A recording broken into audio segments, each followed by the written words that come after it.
काळातील गुलाब Valentine day साठी सज्ज झालेत आणि यावर्षी मागणी कमी झाल्यानंच दरामध्ये घसरण झाली आहे। आर्टिफिशियल फुलांमुळे ती धोक्यात आलेली आहे। जळगावच्या चोपडा शहर पोलीस स्टेशनला 200 तक्रारांचं निवारण झालं आणि मुख्यमंत्र्यांच्या 100 दिवसांच्या महत्त्वाकांक्षी उपक्रमात निवारण करण्यात आलं आहे।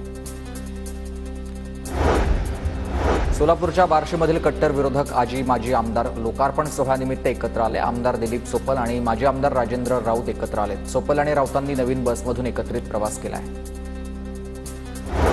पुरंदरमध्ये ज्युबिलंटच्या महिला बचत गट महोत्सवाला नागरिकांचा मोठा प्रतिसाद मिळाला आहे। नांदेडमध्ये शासकीय योजनेचे महाशिबिर संपन्न झाले। महाशिबिरमध्ये नागरिक मोठ्या संख्येने सहभागी झालेत। योजनेतून शासनाच्या विविध कल्याणकारी योजनांची माहिती देण्यात आली आहे। जळगावच्या भुसावळ नगरपालिकेच्या एका लेखपाल कर्मचाऱ्याला मारहाण करण्यात आली। घटनेचा पालिका कर्मचाऱ्यांकडून काळ्या फिती बांधून निषेध करण्यात आला। कर्मचाऱ्याला मारहाण केल्याने कर्मचारी आक्रमक झाले। इंदापूरमध्ये 13 फेब्रुवारीपासून कृषी महोत्सवामध्ये होणार AI तंत्रज्ञानावर चर्चासत्र। माहिती पक्षाचे कार्याध्यक्ष महारुद्र पाटील यांची माहिती।